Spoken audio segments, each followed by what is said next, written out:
Hello everyone. Let's start matrix multiplication. Our today's topic is matrix multiplication. So we have considered two matrices here. Matrix A is equals to Aij of order m into n and matrix B of order Bjk of order n into p. Means what? A एक matrix है कुछ भी Aij के form में जहाँ पर n m number of rows है और n नंबर ऑफ कॉलम्स है और b एक मैट्रिक्स है जो कि जिसमें हमारा bjk के फॉर्म में जिसमें कि हमारा नंबर ऑफ रॉज n है और नंबर ऑफ कॉलम p है। आप एक चीज नोटिस करो, a में मैंने i j लिखा था तो b में मैंने j k लिखा था।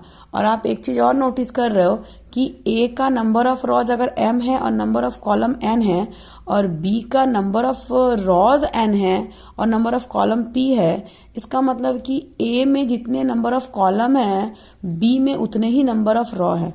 तो दो मैट्रिक्स को आप मल्टीप्लाई तभी कर सकते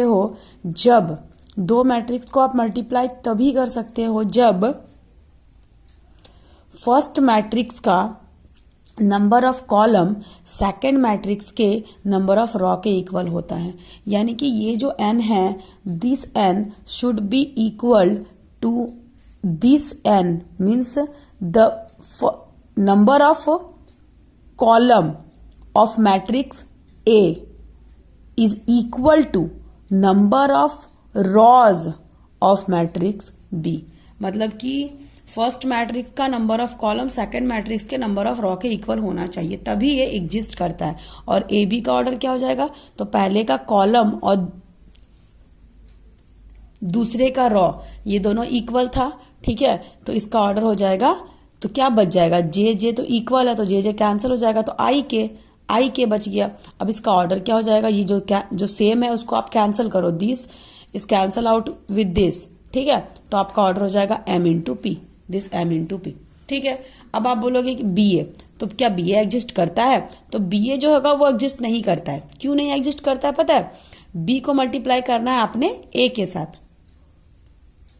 आप नोटिस करो, बी में number of raw n, number of column p और ए में नंबर ऑफ रॉ m और नंबर ऑफ कॉलम n। तो क्या बी ए मतलब यहाँ फर्स्ट मैट्रिक्स कौन है? बी और सेकंड मैट्रिक्स कौन है? ए। तो क्या इस मैट्रिक्स का नंबर ऑफ कॉलम इस मैट्रिक्स के नंबर ऑफ रॉ के इक्वल है? तो इस मैट्रिक्स का नंबर ऑफ कॉलम क्या हो जाएगा? पी। और इस मैट्रिक्स का नंबर ऑफ रॉ, तो इस मैट्रिक्स का नंबर ऑफ रॉ क्या हो जाएगा? एम। क्या दोनों इक्वल है? नहीं है, तो बी ए मल्टीप्लाई नहीं हो सकता है। मैंने वही इसका एक्सप्लेनेशन लिखा हुआ है कि number of column of B यानी फर्स्ट मैट्रिक्स का नंबर ऑफ कॉलम इक्वल नहीं है सेकंड मैट्रिक्स के नंबर ऑफ रॉ से, that's why B A does not exist. तो अगर ए बी एग्जिस्ट करता है तो ए बी एग्जिस्ट कब करेगा?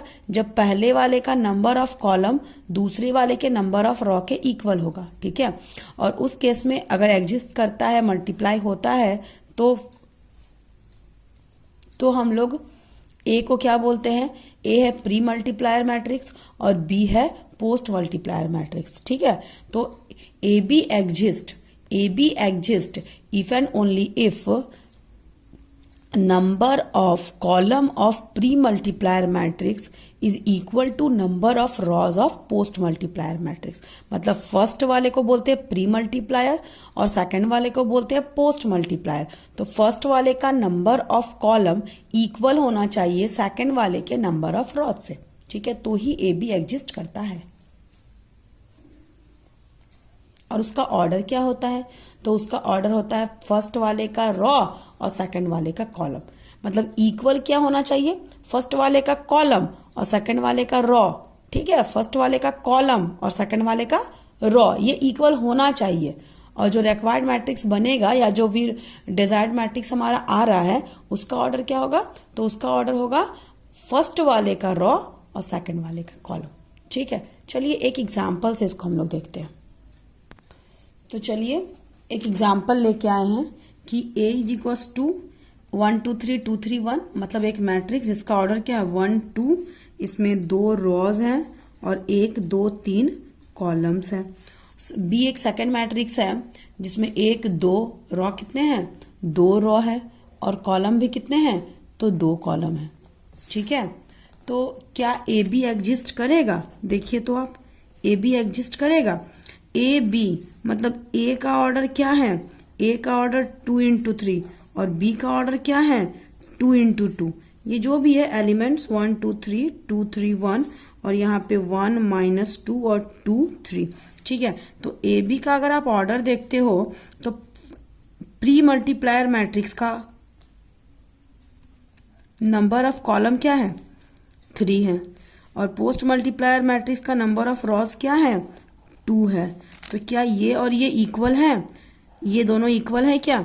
एक का वैल्यू 3 है, एक का वैल्यू 2 है, दोनों अलग अलग है, तो हम लोग इसको लिखेंगे डज नॉट एग्जिस्ट।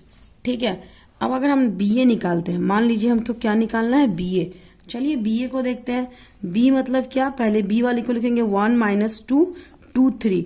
अभी इस केस में हमारा ये प्री मल्टीप्लायर मैट्रिक्स है, ये पोस्ट मल्टीप्लायर मैट्रिक्स है, लेकिन अगर हमें बी ए निकालना है तो बी हमारा प्री मल्टीप्लायर मैट्रिक्स हो गया और ए हमारा यानी कि 1 2 3 2 3 1 ये हमारा पोस्ट मल्टीप्लायर मैट्रिक्स हो गया।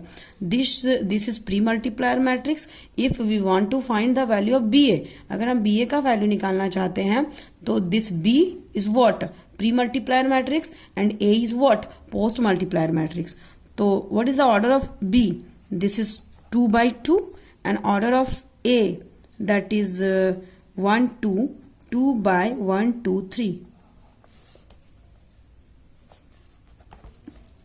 अब आप देख सकते हो प्री मल्टीप्लायर मैट्रिक्स का number of column post multiplier matrix का नंबर ऑफ रॉ इक्वल है, तो अब मैट्रिक्स मल्टीप्लाई हो सकता है। अगर ये दोनों इक्वल होता है तो इसका ऑर्डर क्या बनेगा? तो जब बच गया तो बच क्या गया, 2 × 3, फर्स्ट वाले का रॉ और सेकंड वाले का कॉलम, तो 2 × 3। और मल्टीप्लाई कैसे करते हैं, हमेशा याद रखना, मल्टीप्लाई करते हैं रॉ को कॉलम से। तो आप इस रॉ को इस कॉलम से करोगे तो एलिमेंट्स वाइज करोगे, 1 × 1, ध्यान दीजिएगा, 1 × 1 प्लस -2 × 2 प्लस -2 × 2। फिर इसको करेंगे इससे, तो 1 × 2 ये आपका 1 × 2 फिर प्लस -2 × 3 -2 × 3। अगर आप इसको इससे करना है तो 1 × 3, तो एक ही बार लिख देते हैं 3, 1 × 3 तो 3, फिर -2 × 1 तो -2। अगेन दिस इंटू दिस, 2 1 जा 2, 2 1 जा 2 और 3 2 जा 6 प्लस 6, 2 2 जा 4 रॉ कॉलम, तो 2 2 जा 4 प्लस 3 3 जा 9। फिर दिस इंटू दिस, तो 2 3 जा 6 एंड 3 1 जा 3। ठीक है, तो ये क्या हो जाएगा, 1 × 1 तो 1 प्लस माइनस माइनस 1 -4, तो 1 - 4 आपका -3, 2 1 जा 2 प्लस माइनस -6, 2 - 6 यानी कि -4, 3 - 2 यानी कि 1, 2 + 6 8, 4 + 9, 9 + 4 13 एंड 6 + 3, 6 + 3 9। तो ये आपका 2 × 3 1 2 1 2 3 आंसर। ठीक है, एक दो क्वेश्चन हम लोग और देखते हैं, उससे पहले हम लोग थोड़ा प्रॉपर्टीज देखेंगे मैट्रिक्स मल्टीप्लिकेशन का। तो properties of matrix multiplication, matrix multiplication का प्रॉपर्टीज क्या है? फर्स्ट प्रॉपर्टी है कि जो आपका मैट्रिक्स मल्टीप्लिकेशन होता है, मैट्रिक्स मल्टीप्लिकेशन इज एसोसिएटिव। ये आपका कैसा होता है? एसोसिएटिव होता है। अब आप बोलोगे एसोसिएटिविटी क्या है? बड़ा इजी है। आपके पास 3 मैट्रिक्स है ए बी सी, ठीक है। आप पहले ए और बी को मल्टीप्लाई करो, जो भी रिजल्ट आएगा उसको आप सी से मल्टीप्लाई करो, तो वही वैल्यू होगा जब आप पहले बी और सी को मल्टीप्लाई कर लोगे, उसके बाद ए से मल्टीप्लाई करोगे।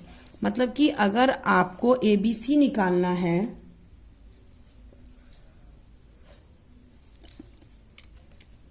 अगर आपको ए बी सी निकालना है तो आप पहले ए बी को मल्टीप्लाई करके जो रिजल्ट होगा उसको सी से मल्टीप्लाई करो, या फिर आप बी सी को निकाल करके फिर ए से मल्टीप्लाई करो, तो इसका दोनों का वैल्यू क्या हो जाएगा?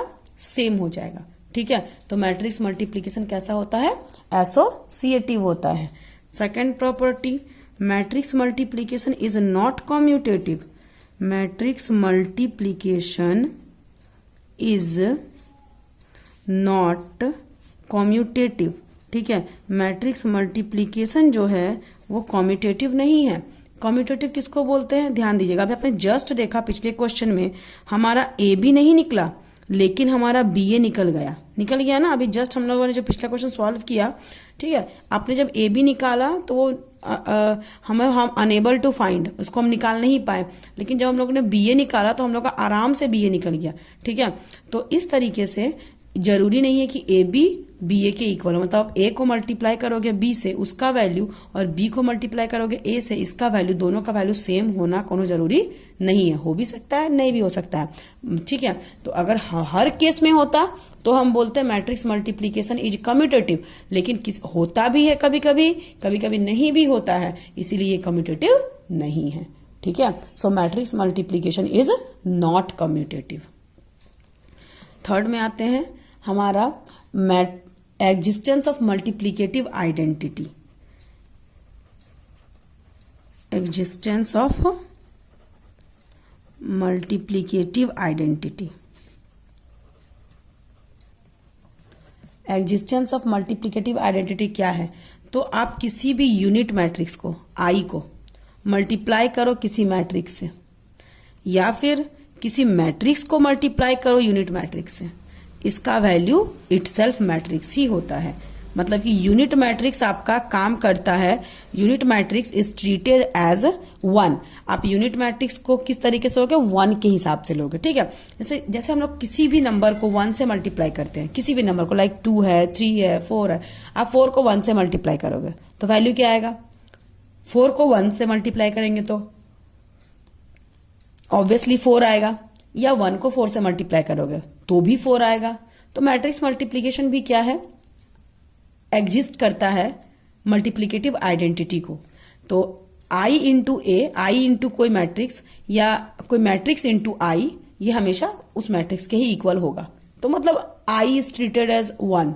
ठीक है, आई हमारा 1 के जैसा होता है, और इसी को हम लोग आई को ही हम लोग बोलते हैं मल्टीप्लीकेटिव आइडेंटिटी, जो कि हमारा यूनिट मैट्रिक्स है। मैंने अपने लास्ट वीडियो में आपको जब टाइप्स ऑफ मैट्रिक्स बताया था तो उसमें मैंने आपको यूनिट मैट्रिक्स के बारे में बताया था। ठीक है, चलिए एक और प्रॉपर्टी है कि आपका जो मैट्रिक्स मल्टीप्लीकेशन होता है वो डिस्ट्रीब्यूटिव होता है ओवर एडिशन। मैट्रिक्स मल्टीप्लीकेशन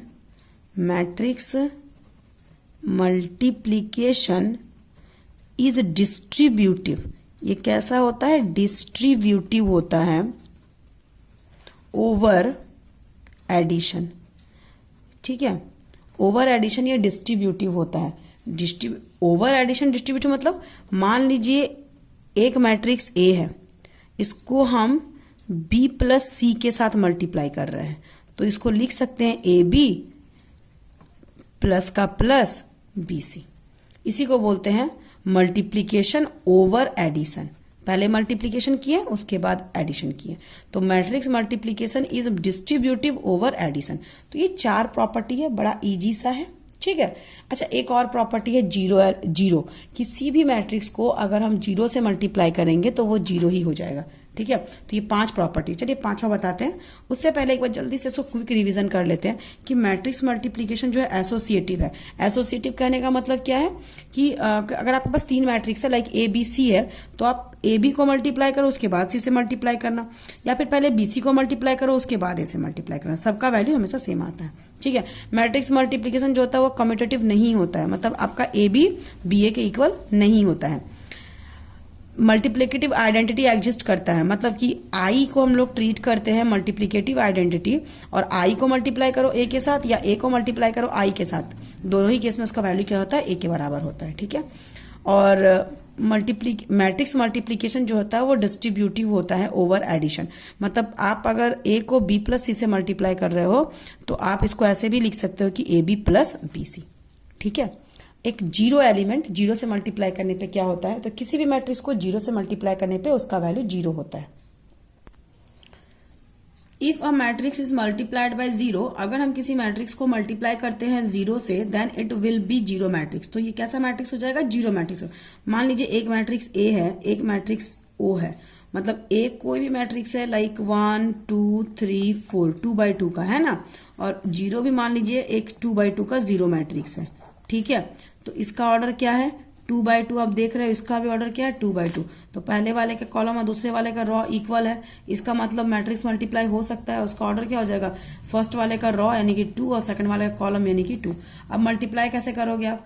तो 1 इंटू जीरो तो जीरो, प्लस 2 इंटू जीरो तो जीरो, तो जीरो प्लस जीरो मतलब कि zero. Again this raw this column, हमेशा रॉ को मल्टीप्लाई करते हैं कॉलम से। तो 1 इंटू जीरो तो जीरो, प्लस 2 इंटू जीरो तो zero. Again this into this, तो 3 इंटू जीरो तो जीरो, प्लस 4 इंटू जीरो तो zero. Again this into this, तो 3 इंटू जीरो तो जीरो, प्लस 4 इंटू जीरो तो जीरो। तो इस तरह से ये कैसा मैट्रिक्स बन गया? देखिए तो वही आ गया ना, जीरो मैट्रिक्स ही आ गया ना, जो कि 2x2 ऑर्डर का था। तो किसी भी इसको जीरो मैट्रिक्स ही आप बोलोगे।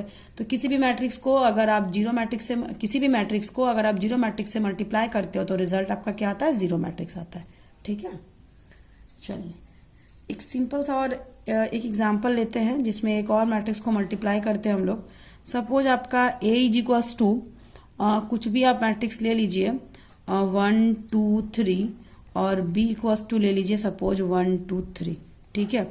तो इसका इस A का ऑर्डर क्या है और B का ऑर्डर क्या है? आपने निकालना है AB। चलिए तो देखते हैं AB एग्जिस्ट कर सकता है? A into B. आपको क्या निकालना है? AB निकालना है। तो A का ऑर्डर क्या है? A का ऑर्डर 1 2 3 यानी कि फर्स्ट रॉ, एक रॉ और 1 2 3 कॉलम, एक रॉ और 3 कॉलम। अगेन आपने लिखना है B को, इट्स 1 2 3। तो इसमें कितने रॉ है? 1 2 3 रॉ है और एक कॉलम है, एक कॉलम है, ठीक है। तो क्या ये एग्जिस्ट करेगा? देखते हैं। इसका फर्स्ट वाले का नंबर ऑफ कॉलम, सेकंड वाले का नंबर ऑफ रॉ क्या इक्वल है? बिल्कुल इक्वल है। तो इसका जो भी ऑर्डर होगा वो कैसा होगा? 1 इंटू 1, जो बच जाता है 1 इंटू 1। अब ये कैसे आप निकालोगे? ध्यान दीजिए, raw is multiply by column, तो 1 इंटू 1 प्लस ये पूरा एक रॉ है और ये पूरा एक कॉलम है, तो ये पूरा रॉ मल्टीप्लाई होगा पूरे कॉलम से, ठीक है। पूरा रॉ मल्टीप्लाई होगा पूरे कॉलम से, जो भी काम होगा वो पूरा, एक पूरा रॉ एक पूरे कॉलम से। तो एक ही रॉ है और एक ही कॉलम है, ठीक है। तो एक पूरा रॉ एक पूरे कॉलम से, तो 1 इंटू 1 यानी कि 1। फिर आपका जब दूसरे एलिमेंट को लेना है तो प्लस, फिर 2 इंटू 2 तो 4, फिर आपने दूसरे एलिमेंट को लेना है तो प्लस, 3 इंटू 3 तो 9। तो कुल मिला के 4 और 1 5 और 9 14। तो यहां आपका क्या आ जाएगा? तो देखिए तो आपका एक रॉ एक कॉलम, सही है। अगेन आपको इसी में सपोज मान लो निकालना था बी ए, तो बी पहले आपने बी को लिखना है, तो इट्स 1 2 3 1 2 3 मतलब कि 1 2 3 रॉ एक कॉलम। देन आपको लिखना है ए को, ए मतलब क्या? 1 2 3 मतलब एक रॉ और 3 कॉलम। तो पहले वाले का number of column should be equal to number of rows of second matrix, तो इक्वल तो है भाई। तो इसका ऑर्डर कैसा होगा? तो आप देख सकते हो इसका ऑर्डर हो जाएगा 3 इंटू 3, जो बच जाता है वो हमारा ऑर्डर हो जाता है। सो इट्स 3 इंटू 3, ठीक है। जो बच जाता है वो हमारा ऑर्डर हो जाता है। तो ये 3 इंटू 3 हमारा ऑर्डर हो गया।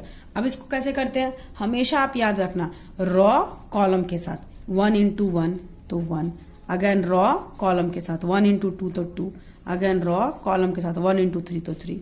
ये फर्स्ट का काम कंप्लीट। अब सेकंड रॉ से आते हैं। सेकंड रॉ को इन तीनों के साथ, तो सेकंड 2 इंटू 1 तो 2, 2 इंटू 2 तो 4, 2 इंटू 3 तो 6। अगेन ये थर्ड रॉ पूरे कॉलम के साथ, तो दिस इंटू दिस यानी कि 3, दिस इंटू दिस यानी कि 6, दिस इंटू दिस यानी कि 9। तो ये आपका आंसर, ठीक है।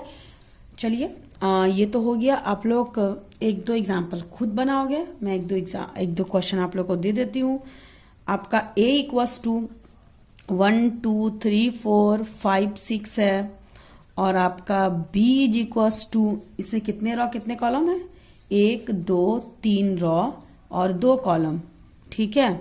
और 2 3 4 4, ठीक है। इसका आपको खुद से निकालना है कितने रॉ कितने कॉलम है। आपको ए बी निकालना है। फाइंड, आपको क्या निकालना है? ए बी एंड बी ए, ये आपका होमवर्क रहेगा। ठीक है, आपको ए बी भी निकालना है और आपको बी ए भी निकालना है। चलिए आज का क्लास यहीं खत्म करते हैं। नेक्स्ट क्लास में मैं आप लोगों को symmetric matrix and skew symmetric matrix के बारे में बताऊंगी। Thank you.